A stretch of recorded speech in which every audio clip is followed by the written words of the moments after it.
Ce moment est encore gravé dans ma mémoire. Lors de la réunion de famille, je pensais que papa, Robert, voulait parler des factures ou peut-être des candidatures de Chloé pour l'université, mais sa voix a claqué comme un coup de fouet sur la table. Tu n'es qu'une sangsue, Harper. Tu ne peux plus rester ici. Ces mots ont retenti plus fort que le cliquetis des couverts. Ma fourchette s'est figée à mi-chemin de ma bouche. Maman, Linda, ne voulait même pas me regarder, les yeux rivés sur la nourriture intacte. Les mains de Chloé tremblaient autour de son verre d'eau, mais elle n'a rien dit. J'avais enchaîné les doubles journées, payé la facture d'électricité, la consultation chez le médecin de Linda, et même fait les courses qui étaient étalées sur la table ce soir-là. Et pourtant, me voilà, jeté comme un fardeau. Quelque chose en moi s'est brisé.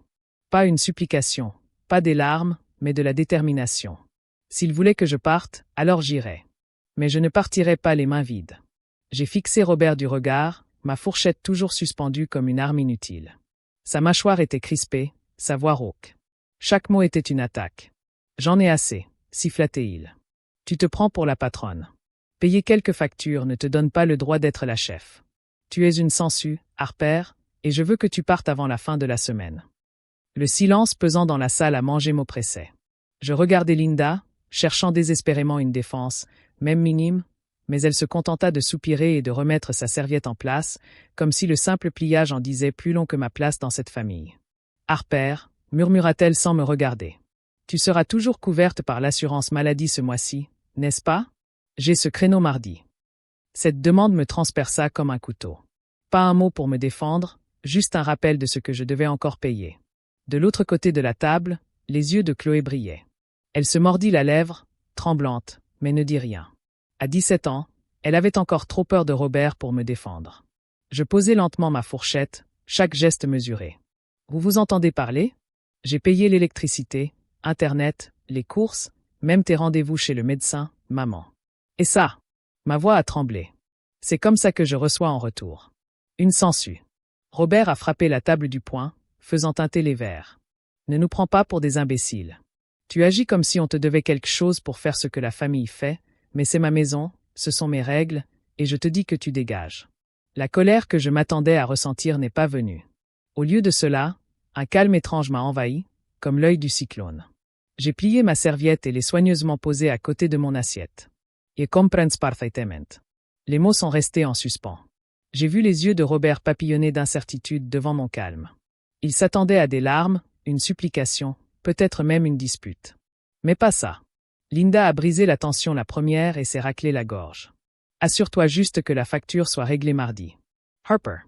C'est tout ce que je demande. J'ai laissé échapper un petit rire amer. Bien sûr, maman. Je m'en occuperai une dernière fois. J'ai ramassé mon assiette et le verre vide de Chloé, je les ai portés à l'évier et je les ai rincés. Mes mains tremblaient, mais pas de peur. Pour autre chose. Une certitude tranquille, mon séjour ici était terminé. Et peut-être était-ce un cadeau.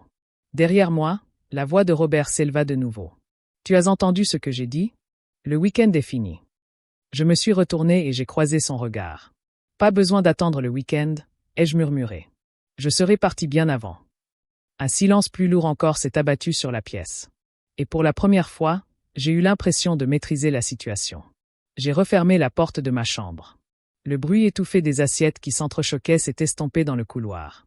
Mon cœur battait la chamade, mais mes mains se mouvaient avec une précision mécanique. J'ai sorti une vieille valise de sous le lit et j'ai commencé à y jeter des vêtements. Des chemises, des jeans, des pulls. Rien ne m'appartenait plus. Pas dans cette maison. Chaque pli était une promesse silencieuse. Je ne prierai pas. Je ne reviendrai pas. En ouvrant le tiroir de mon bureau pour prendre mon passeport et mes papiers d'assurance, une pile d'enveloppes en est tombée. J'ai d'abord cru que c'était des factures que je n'avais pas encore triées, mais le nom imprimé en haut m'a interpellé. Robert Mitchell. J'ai froncé les sourcils et les ai sortis une à une. Des relevés bancaires, papier, pas numériques. Étrange, je le savais. Robert avait tout mis en ligne il y a des mois. Mes yeux ont parcouru les soldes et j'ai eu la nausée. 4 juillet, $200, 5 août. Presque 70 septembre. Tout augmentait sans cesse alors que j'avais épuisé toutes mes économies pour faire vivre la famille. Au dos d'un relevé bancaire, il y avait une brochure glacée pour un bateau de pêche. Des notes griffonnées couvraient les marges. Acompte de $5,500, à payer après Thanksgiving. J'ai serré le papier si fort que mes jointures sont devenues blanches. Alors que je payais les courses et les rendez-vous de maman, tu as économisé pour un foutu bateau. Papa, ai-je murmuré dans la pièce vide. La porte s'ouvrit en grinçant et Chloé se glissa à l'intérieur, le visage blême. Elle se figea à la vue de la valise à moitié faite. « Tu pars vraiment » demanda-t-elle d'une voix à peine audible. Je ne répondis pas tout de suite. Au lieu de cela, je brandis la pile de relevés bancaires. « Tu étais au courant. » Son regard s'illumina d'un éclair de culpabilité. Je les avais entendus parler. Il y a plusieurs semaines, papa avait dit « Quiconque t'a prévenu sera le prochain ». Je ne savais pas quoi faire. La trahison a été plus douloureuse que les chiffres sur la page. Alors tu m'as laissé continuer à tout payer, sachant que ça allait arriver. Ma voix se brisa, plus sèchement que je ne l'aurais voulu. Les larmes lui montèrent aux yeux. J'avais peur, Harper. Je voulais te le dire, je te le promets. Mais tu ne comprends pas ce qu'il fait quand il est en colère. J'avais envie de crier, de m'en prendre à elle, à eux tous. Mais au lieu de cela, je m'affaissai sur le bord du lit, les papiers se froissant dans ma main. J'en ai fini d'avoir peur de lui, dis-je enfin d'une voix basse et assurée. S'il veut que je disparaisse, très bien, mais il n'effacera pas ce que j'ai fait ici, et il ne me fera pas tomber sans faire de bruit. Chloé resta figée près de la porte, tiraillée entre loyauté et peur. Un instant, j'ai failli lui faire saigner du nez. Puis j'ai regardé la valise, les preuves sur mes genoux, et j'ai su que la pitié ne nous sauverait ni l'une ni l'autre. « Ferme la porte, Chloé, » dis-je en croisant son regard embué de larmes. « Laisse-moi finir de faire ma valise, » obéit-elle en silence, et le loquet claqua de nouveau. J'étais de nouveau seule, mais cette fois, je ne me sentais pas impuissante. La pile de papiers tremblait entre mes mains tandis que je les fourrais dans ma valise. Mais sous les relevés bancaires se trouvait un autre dossier, mes documents d'assurance. Je le feuilletai, m'attendant à trouver les comptes rendus des examens médicaux de Linda, peut-être des ordonnances. Au lieu de cela, un simple reçu glissa et tomba par terre. Je me suis baissée pour le ramasser, et j'ai eu un pincement au cœur. Des injections, pas de cardiologie, pas une urgence médicale, juste de la chirurgie esthétique. Payée par mon assurance. Je me suis affalée contre le sommier, le cœur battant la chamade. Il y a 3 mois, j'avais plus de 90 $ d'économie. Maintenant, mon compte affichait à peine 780. Tous ces sacrifices, les heures supplémentaires, les repas sautés, chaque dollar compté, et ma mère avait lissé ses rides et repulpé ses lèvres. Un rire amer m'a échappé avant que je puisse finir ma phrase. Alors, c'est ça que mes nouilles instantanées t'ont permis d'obtenir, maman? Des lèvres plus pulpeuses? La porte a de nouveau grincé, et Chloé a jeté un coup d'œil à l'intérieur, les yeux écarquillés. Elle avait dû m'entendre. Harper. J'ai brandi le reçu. Tu es au courant? Son silence en disait long. Elle fixait le sol, la culpabilité se lisant sur son visage. J'ai bondi hors du lit, la voix tremblante de colère. Je vis comme un fantôme, Chloé. 3 boulots, sauter le déjeuner pour économiser 20 $. Et elle était dans une clinique pour se faire injecter des produits de comblement, payés par mon assurance. Les yeux de Chloé se sont remplis de larmes. Elle a dit à papa que c'était pour sa santé. Elle a dit que tu ne vérifierais jamais les détails. J'ai claqué le tiroir si fort que la poignée a tremblé. Bien sûr qu'elle l'avait fait. Pourquoi aurais-je posé des questions? J'étais trop occupée à payer tout le reste. L'électricité, Internet, les courses. Bon sang, même le frigo du rez-de-chaussée a mon nom sur le ticket de caisse. J'ai sorti mon téléphone et ouvert l'application bancaire. L'écran affichait la dure réalité. 782,46. Mon dernier espoir. Désolé, a murmure Chloé. Je l'ai interrompu, d'une voix glaciale. Désolé, ne renfloue pas mon compte. Désolé, ne me rends pas mes économies. Désolé, n'efface pas le fait que ma propre mère m'a manipulé jusqu'à son distributeur automatique personnel. Et, pendant un instant, le seul bruit fut le doux ronronnement du radiateur. Je sentais le regard de Chloé sur moi, lourd de honte, mais je n'arrivais pas à la regarder. Ma colère n'était pas seulement dirigée contre Linda et Robert. Elle était dirigée contre moi-même, pour les avoir laissés me vider de mon sang. J'ai fourré les papiers d'assurance dans mon sac et les fermé. Ça s'arrête ce soir. Je ne leur accorderai plus aucune attention. Pas une autre facture. Pas un autre mensonge. Les lèvres de Chloé s'entr'ouvrirent comme si elle voulait dire quelque chose, mais aucun mot ne sortit. Elle se contenta d'acquiescer et de quitter la pièce. Une fois la porte fermée, je suis resté planté dans la pénombre de ma chambre, fixant la valise. La trahison pesait plus lourd que les vêtements qu'elle contenait. Mais sous cette colère se cachait une détermination plus affûtée, plus inébranlable. Avant le lever du soleil, je serais parti. J'ai traîné la valise jusqu'au milieu de ma chambre, mes mains agissant avec une détermination que je n'avais pas ressentie depuis des mois. La colère avait laissé place à une lucidité imprégnée. Ce soir, il n'était pas question de menace ni d'ultimatum. Ce soir, il s'agissait de fuir. J'ai sorti une boîte à chaussures de sous le lit, une boîte que je gardais depuis des années. À l'intérieur, soigneusement empilée, se trouvaient des reçus. Le nouveau réfrigérateur, l'ordinateur portable de Chloé, les factures, avec mon nom imprimé en haut. Chaque bout de papier prouvait que je n'étais pas le fardeau qu'il prétendait, la preuve que j'avais porté cette maison sur mes épaules. J'ai fourré le carton dans ma valise et l'ai fermé. Mon cœur battait la chamade tandis que je traversais la pièce en silence, l'oreille aux aguets. Du couloir parvint un murmure étouffé. Je me suis approché à pas de loup et j'ai collé mon oreille au bois fin. La voix de Robert était basse et suffisante. Quand elle sera partie, on transformera sa chambre en débarras. Plus aucune de ses affaires dans la maison. Linda rit légèrement. Elle paiera l'assurance une dernière fois avant de partir. C'est tout ce qui m'importe. Après, ce sera le problème de quelqu'un d'autre. Un frisson m'a parcouru. Pas de famille, pas de fille, juste un espace de stockage, un compte en banque. J'ai dégluti difficilement, retenant mes larmes. Si je pleurais maintenant, je perdrais mon courage. J'ai lentement tourné la poignée et refermé la porte derrière moi, la verrouillant d'une main tremblante. Mon téléphone a vibré sur le bureau. Le nom de Megan s'est affiché sur l'écran. Je l'ai attrapé et j'ai murmuré. « Je peux dormir ici ce soir. » Sa voix était encore ensommeillée, mais chaleureuse. Bien sûr, Harper. Batten. Je laisserai la porte ouverte. J'ai remis mon téléphone dans ma poche, soulevé ma valise et ouvert la fenêtre. L'air vif de la nuit me piquait la peau, chargé du bruit lointain de la circulation et des aboiements ténus d'un chien au bout de la rue. Un instant, je suis resté figé, fixant l'allée où ma vieille voiture m'attendait comme une bouée de sauvetage. Un faux pas dans les escaliers et Robert serait à mes trousses. Un claquement de porte et Linda accourait. J'ai resserré ma prise sur la poignée et murmuré. « Tu as tout payé ici. Tu ne leur dois rien. » Ces mots m'ont scruté. J'ai descendu les escaliers marche par marche. J'ai eu le souffle coupé. La maison était silencieuse, hormis le faible tic-tac de l'horloge. Arrivé devant la porte d'entrée, je m'arrêtai. Mon reflet dans la vitre me fixait, les yeux rouges et décoiffés, mais animés d'une détermination farouche. J'ouvris lentement la porte. La charniere grinca. Plus fort que je ne l'aurais souhaité. Je restai figé, à l'écoute. Rien. Door. L'air frais m'enveloppa. Je chargeai ma valise dans le coffre, pris le volant et démarrai. En quittant l'allée, la maison se dressa dans mon rétroviseur. Pour la première fois, elle ne ressemblait pas à chez moi. Elle ressemblait à une cage dont je m'étais enfin échappé. 3 jours plus tard, mon téléphone n'arrêtait pas de vibrer. D'abord tante Carole, puis tante Diane, puis des cousins que je n'avais pas vus depuis des mois. Frenchman, Harper. La voix de tante Carole était empreinte de déception. Tes parents disent que tu es parti, et elle les a quittés sur un ton sec. Comment as-tu pu les abandonner ainsi? Je serrai le téléphone plus fort. Robert avait-il parlé de me mettre à la porte? Que Linda ne m'ait jamais défendu. Un silence, puis un soupir. Les familles se disputent, mais les abandonner ainsi, c'est cruel. J'ai raccroché avant qu'elle n'en rajoute. Une autre notification s'est affichée sur l'écran.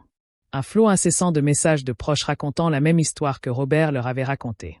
Harper a fugue. Harper est égoïste. Harper s'en fiche. J'ai failli rire. Il n'avait aucune idée que j'avais épuisé toutes mes économies juste pour payer l'électricité dans cette maison.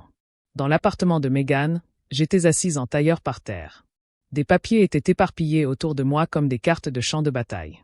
Annulation des prélèvements automatiques, transfert de compte, suppression de mon nom de tous les services qui me liaient à eux. Opération liberté financière, a demandé Megan en posant une tasse de café devant moi. Presque fini. J'ai griffonné des notes dans un carnet à spirale. Électricité, Internet, assurance, tout est résilié. J'ai aussi appelé la compagnie des eaux. Je vais à la banque demain. Elle a haussé un sourcil. Laisse-moi deviner. Ils n'ont pas bien pris la chose. J'ai esquissé un sourire amer. Ils ne le savent pas encore, mais ils le sauront. La porte s'ouvrit brusquement et Ethan entra, son golden retriever sautillant devant lui. « Bonsoir Harper », dit-il en souriant. « Voici Rocky, le thérapeute le plus en manque d'affection au monde. Il travaille contre des câlins. » Rocky traversa la pièce en courant et déposa une balle de tennis mouillée sur mes genoux. Ses yeux brillaient d'une impatience ridicule. Je le fixai. Qu'est-ce que je vais bien pouvoir faire avec ça? Ethan Surratt. La lancer ou pleurer dedans. De toute façon, il est content. Contre toute attente, je ris. Le son me fit peur. Cela faisait des jours que je n'avais pas ri sans amertume. Je lançai la balle et Rocky se précipita dessus, ses pattes glissant sur le parquet. Ekauta, de douchement Eaton. Même la thérapie n'a pas besoin d'être compliquée. Pour la première fois, la pression dans ma poitrine se relâcha. Mais ce soulagement fut de courte durée, car alors même que je riais des pitreries de Rocky, mon téléphone s'alluma de nouveau. Cette fois, c'était Linda. Je laissai sonner puis écoutai le message vocal. Sa voix était tranchante, presque stridente. « Que as-tu fait, Harper ? Il n'y a plus d'électricité. Plus d'internet. Mon rendez-vous a été annulé parce que l'assurance n'a pas fonctionné. Tu ne peux pas nous laisser comme ça. On est ta famille. » Je collai le téléphone à mon oreille et écoutai jusqu'à ce que sa voix se brise. Puis je supprimai le message. Megan scruta mon visage. « Comment te sens-tu ? » Comme si j'avais enfin coupé les chaînes. Je regardais la pile de factures, mais aussi comme si elles aiguisaient des couteaux. Ce soir-là, allongé sur le canapé lit d'éthane, je consultais mon application bancaire. Mon solde était dérisoire. À peine de quoi payer un acompte pour un appartement bon marché. Le poids de ce nouveau départ pesait lourd sur ma poitrine. 3 boulots, murmurai-je. À 3 mois à payer leurs factures et il ne me reste plus que ça. Rocky me tapota l'épaule et posa sa tête sur ma poitrine, soupirant comme s'il comprenait. Je caressai son pelage et murmurai. Ils ne peuvent plus rien me prendre. Pas une seule odeur. Le lendemain matin, Megan me trouva encore entourée de papiers, les yeux injectés de sang, mais déterminée. Prête ? Demanda-t-elle. Prêt. Nous avons passé la journée à fermer des portes que Robert et Linda pensaient rester ouvertes à jamais. J'étais assise en face d'une guichetière pendant qu'elle traitait les documents. Une fois terminée, elle dit « Votre nom ne figurera sur aucun de leurs comptes. Ils seront responsables de tout. » Un sourire effleura mes lèvres pour la première fois depuis des semaines. Parfait. Mais au fond de moi, je savais que ce n'était que le début. Car lorsque Robert se rendrait compte que l'argent avait disparu, lorsque Linda ne pourrait pas honorer son prochain rendez-vous, il n'allait pas rester là sans rien faire. Ils étaient venus me chercher, et je devais être prête. Tout a commencé par des coups si violents que les murs ont semblé trembler. Bang! Bang! Bang! Harper! La voix de Robert résonna à travers la porte, rauque de colère. Ouvre cette porte, maintenant. Je restai figé dans le salon, mon stylo planté au milieu d'une page de mon carnet. Megan releva brusquement la tête du canapé. Ethan était déjà en mouvement, se plaçant instinctivement devant moi. Rocky aboyait furieusement, la queue raide et le poil hérissé. « Ne réponds pas », murmura Megan. Mais les coups redoublèrent d'intensité. « Pan pan pan. Tu crois pouvoir partir comme ça ? Tu crois pouvoir m'humilier ?» Les mots de Robert étaient chargés de venin. « Tu ne peux pas détruire cette famille et te cacher derrière des inconnus. » Mes mains tremblaient, mais je me forçai à me lever. « Jedeurai sepeler ledevetsto enaist » murmura-t-elle. Megan me saisit le bras. « Fais-le tout de suite. » Je composai le numéro d'une main tremblante et portai le téléphone à mon oreille. « Il y a un homme devant ma porte », dis-je au service d'urgence d'une voix tremblante mais assurée. Il essaie de s'introduire. C'est mon père. Envoyez des secours. Au même moment, les menaces de Robert s'intensifièrent. Je te jure, Harper, si tu n'ouvres pas cette porte, je défonce tout. La forêt craqua sous son coup de pied. Rocky grogna et bondit vers le bruit. Recule, siffla Ethan en me poussant derrière lui. Par le Judas, je vis le visage de Robert, rouge, déformé par la colère, la sueur perlant sur son front. Ce n'était pas le père strict de mon enfance. C'était un homme complètement hors de contrôle, rongé par la peur. Harper. Sa voix se brisa. Tu te crois supérieur à nous ? Après tout ce que j'ai payé pour toi, ton appareil dentaire, tes études que tu me dois. Les mots me blessèrent plus profondément que je ne l'aurais cru, mais cette fois, ils ne m'atteignirent pas.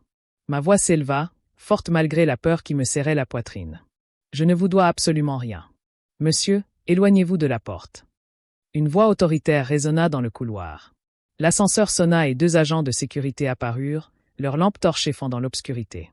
Robert se retourna brusquement et grogna. C'est entre ma fille et moi. Point final. Un agent aboya. À la police arrive. Retournez-y immédiatement. Mais Robert se jeta de nouveau sur la porte, frappant à coups de poing jusqu'à ce que Megan me tire vers la cuisine. Rocky aboya plus fort, sifflant au bruit du bois qui se brise. Puis les sirènes. Le bruit s'amplifia jusqu'à emplir toute la rue. Robert se figea, les épaules voûtées. Un instant, je crus qu'il allait s'arrêter. Au lieu de cela, il rugit une dernière fois. « Tu vas le regretter, Harper. Tu vas regretter de m'avoir jamais cherché des noises. » Des gyrophares bleus et rouges clignotèrent à travers les stores. En quelques secondes, 2 policiers firent irruption dans le couloir. « Agent Clark » cria-t-il. Les mains en l'air. Robert hésita, puis leva lentement les mains, la colère toujours gravée sur son visage. L'agent Davis le menotta en criant par-dessus son épaule. « Elle est en train de détruire cette famille. C'est elle qui est égoïste, pas moi. » Je restai figé, agrippé au bord du comptoir, jusqu'à ce que Clark se tourne vers moi. « Vous êtes Harper Mitchell. »« Oui, » murmurai-je. « Vous êtes en sécurité maintenant. Nous avons besoin de votre déposition. » Tandis qu'ils emmenaient Robert dans le couloir, les voisins jetaient un coup d'œil par leur porte. Madame Miller reprit son souffle. Madame Johnson murmura quelque chose à son mari et secoua la tête. Leur escalier était en feu, mais cette fois, je n'éprouvais aucune honte. « Je me sentais saoulaga. » Megan referma doucement la porte lorsque le couloir fut vide. L'appartement semblait incroyablement calme, un silence s'installant après le chaos. Ethan verrouilla toutes les poutres, puis se tourna vers moi. « Ça va. » Je m'affaissai sur le canapé, les jambes flageolantes. « Je ne sais pas, avouai-je. Mais je sais une chose. Je ne retournerai pas là-bas. Jamais. » Rocky s'est blotti sur mes genoux, haletant, son corps chaud m'enveloppant d'un sentiment de sécurité. J'ai enfoui mon visage dans sa fourrure et pris une inspiration tremblante. Pour la première fois depuis des années, j'ai compris la vérité. Robert pouvait défoncer des portes, hurler, déformer l'histoire pour qui voulait bien l'écouter, mais il ne pouvait plus atteindre la détermination qui brûlait en moi. Elle était mienne, et je ne la lui rendrais pas. Le lendemain matin de l'arrestation de Robert, l'appartement ressemblait à une salle de crise. Des papiers recouvraient toutes les surfaces, reçus, relevés, formulaires d'assurance. Megan m'a servi du café pendant qu'Ethan triait les documents. Rocky ronflait à nos pieds, insouciant du tumulte qui faisait rage autour de nous. L'agent Clark a appelé le premier. « Harper, nous devons faire le point sur ce qui s'est passé hier.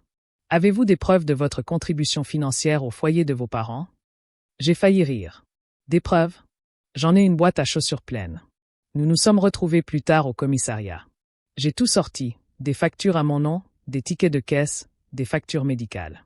L'agent Davis se pencha en avant, les yeux plissés. « Vous vous occupez de cette famille depuis des mois, et il vous traite encore de parasite. » Mamaquar se crispa. « Exactement. » Davis hocha la tête d'un air sombre. « Ça jouera en votre faveur, surtout si vous décidez de demander une ordonnance restrictive. » Tandis que les preuves étaient triées, mon téléphone vibra. Le nom de Chloé s'afficha. J'hésitai, puis répondis. Sa voix tremblait. « Harper. Maman pensait à ton ordinateur portable et la caméra a dit que tu lui devais de l'argent. » Je fermai les yeux, la colère montant en moi. « Où ça ?»« Au prêteur sur Gage Parkway. » Je l'ai entendu se vanter au téléphone. « Elle a obtenu $300. » Je serrai le téléphone plus fort. Il valait plus de $2000. Davis leva les yeux. « Vous avez les reçus? Les numéros de série? » « Oui. » Je sortis les papiers de mon dossier et les jetai sur la table. « Très bien, » dit Davis en prenant des notes, « mettre en gage les biens d'autrui sans consentement est un vol. On va les récupérer. » Cet après-midi-là, ils m'ont raccompagné à la maison. J'ai eu un haut-le-cœur en voyant la vieille porte d'entrée. Les rideaux ont claqué de l'autre côté de la rue. Madame Miller, Madame Johnson, la moitié du quartier en alerte. Linda a ouvert la porte, son sourire s'effaçant à la vue des policiers. « Harper, ma chérie, tu n'étais pas obligée d'appeler la police. On peut régler ça en famille. » Le ton de l'agent Clark était ferme. « Nous sommes là pour qu'Harper puisse récupérer ses affaires en toute sécurité. Écartez-vous, madame. » Le visage de Linda s'est assombri, mais elle s'est écartée. Je l'ai dépassée, les yeux rivés sur le couloir familier. L'air sentait le citron et la trahison. Dans ma chambre, j'ai rapidement fait mes valises, livres, vêtements, les quelques objets qui m'appartenaient encore. J'ai sorti les tickets de caisse de la boîte à chaussures, prête à justifier chaque achat. Linda s'est attardée sur le seuil.